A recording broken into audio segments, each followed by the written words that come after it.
marami na ako na pagdaanan kasi na mga sakit ko eh. 1997, nag-heart attack ako. And then, 1999, nagkaroon ako ng problema sa left kidney. Nagkaroon ng kidney stones. And through medication, lumabas naman yung mga kidney stones. And then, itong pinaka-latest, itong 2013, namilipit ako ng sakit ng tiyan ko dito sa right side. Hanggang sa nawalan na ako ng malay, dinala ko sa ospital. At ang findings nga, yung yung gallstone, merong gallstone na kailangan daw matanggal para mawala yung pananakit.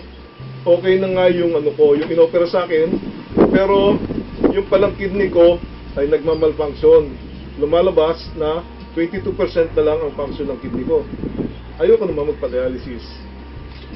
Hanggang sa lumipat kami sa ibang doktor, second opinion, ganun pa rin, dialysis pa rin ang ang payo sa akin.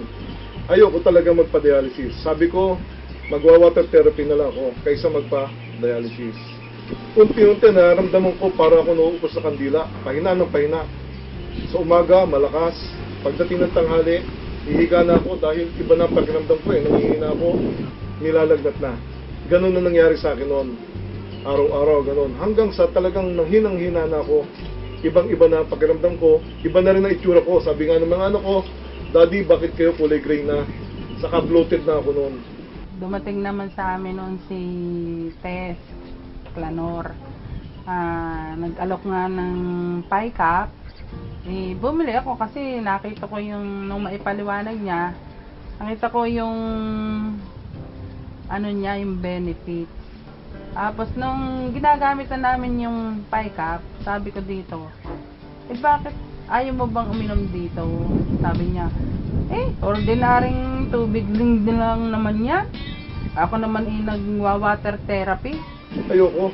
Hindi ako naniniwala dyan. Hanggang sa hindi na rin ako maka-tiis noon. Ininom ko yung tubig na tinimpla ng misis ko dun sa PICAP. For 1 week, tuloy-tuloy lang ang iniinom ko. Saka medyo konting sa pagkain. Alam nyo, after 1 week, naramdaman ko, parang merong gumagalaw dito sa akin. Pag ihi ko noon, doon ako nahirapan. Kasi alam ko maraming lalabas na ihi. Pero tumutulo lang siya. Hanggang sa dugo na yung lumalabas. Nahihirapan na ako, pero pinilit ko pa rin pag-ihi. Hanggang sa lumabas yung pinakamalaking kidney stones na ganitong kalaki. So, nung araw na yon, 3 kidney stones na lumabas sa akin. Kinabukasan, ang pakiramdam ko, mahina pa rin. Pero iba na, hindi na tulad ng dati. Unti-unti, nagbalik yung lakas ko. Hanggang sa ngayon, lumakas ako. Hindi talaga ako nagpa-ano noon. Hindi ako nagpa-dialysis. Nagpa-dialysis ang father ko. Anong nangyari sa father ko? Namatay.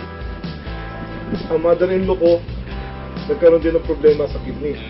Nagpa-dialysis, nangyari, namatay din.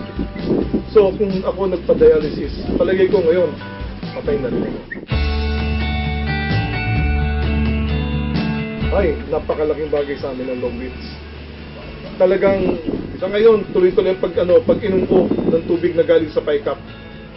Hanggang ngayon, may lumalabas sa akin mga kidney stones. Naramdaman ko, meron lumalabas. Tuloy-tuloy siya. Iba ang pakiramdam ko ngayon. Hindi tulad nung na parang lagi ako nanghihina, laging antukin. Pero ngayon, masiglang ang nararamdam ko. Long Ridge, talagang swerte namin sa inyo. Napakaganda ng binigay sa amin tulong ng Long Ridge.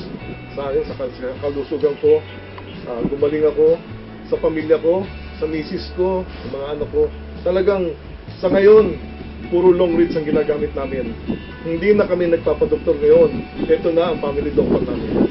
Sa Long Ridge talaga merong better life, better future.